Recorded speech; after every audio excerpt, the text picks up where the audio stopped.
Alors, dans cette vidéo, on va voir toutes les différentes écritures pour un nombre décimal. Alors ici, j'ai pris le nombre 14,225 au hasard. Et en fait, on va essayer de voir dans ce tableau toutes les différentes écritures qu'on peut donner pour un seul et même nombre, à savoir ici celui que j'ai écrit ici. Alors la première écriture, c'est l'écriture décimale. C'est celle qu'on connaît tous, c'est-à-dire on écrit avec la virgule. Donc ici 14 d'un côté, 225 de l'autre. Euh, Même si, par exemple, si j'écris 4, eh ben 4 c'est bien l'écriture décimale du nombre 4, d'accord. Il n'y a pas forcément de virgule si vous avez un nombre entier, quoi. Ensuite, vous avez l'écriture en lettres. Donc l'écriture en lettres, ça va être ici, j'ai 14 unités, donc j'écris 14 unités. Et vous avez 225 millièmes. Donc vous retranscrivez et 225 millièmes.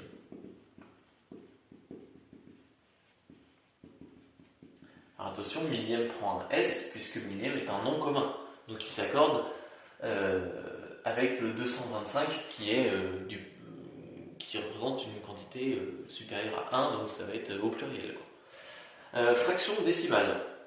Alors, une fraction décimale, c'est une fraction dont le dénominateur vaut 1, 10, 100, 1000, 10 000, 100 000, 1 million, etc. En fait, c'est une fraction dont le dénominateur est 1 ou un 1 suivi de plusieurs zéros.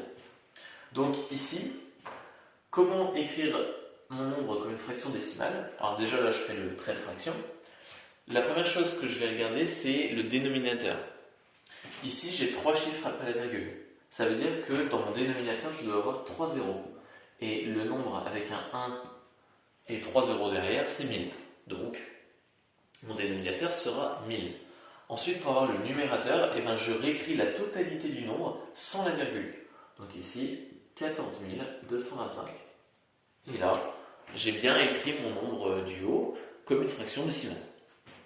Ensuite, la décomposition par partie, en fait, ça va être d'un côté, j'écris la partie entière, c'est-à-dire 14, et de l'autre côté, j'écris ma partie décimale.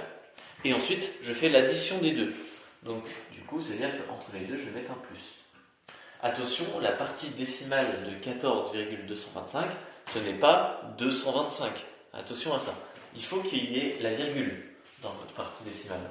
Donc, vous ne pouvez pas écrire virgule 225, ça ne veut rien dire. Il faut que vous ayez quand même, qu'est-ce que je vais mettre avant? Ici, c'est toujours un 0, puisque si c'était autre chose que 0, ça rentrerait dans la partie entière.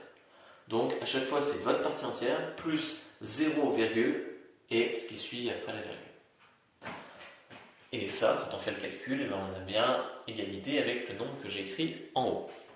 Et enfin, la décomposition, où j'ai pas donné de nom plus précis que ça va être la décomposition chiffre par chiffre. C'est-à-dire, que représente le 1, que représente le 4, que représente le 2 ici et le 2 ici, et que représente le 5. Par exemple, le 1, ça représente le chiffre des dizaines. Donc, c'est-à-dire que je multiplie par 10. Ensuite, mon 4 représente le chiffre des unités, c'est-à-dire que je multiplie par 1.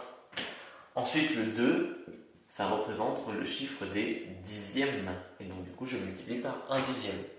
Et je continue comme ça. Donc, l'autre 2, ça représente le chiffre des centièmes. Donc, je fais fois 1 centième. Et enfin, le 5, alors je descends ici, mais si c'est possible, écrivez sur la totalité de la ligne.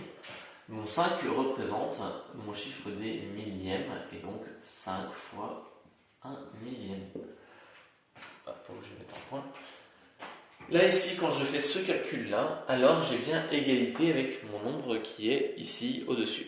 Attention, les parenthèses, ici, je les mets pour que ce soit plus propre, mais elles ne sont pas du tout nécessaires, puisque vous verrez plus tard que la multiplication est toujours prioritaire sur les additions.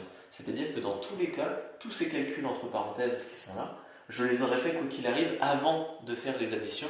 Donc du coup, pas besoin de mettre des parenthèses pour indiquer un calcul prioritaire puisqu'ils sont déjà prioritaires.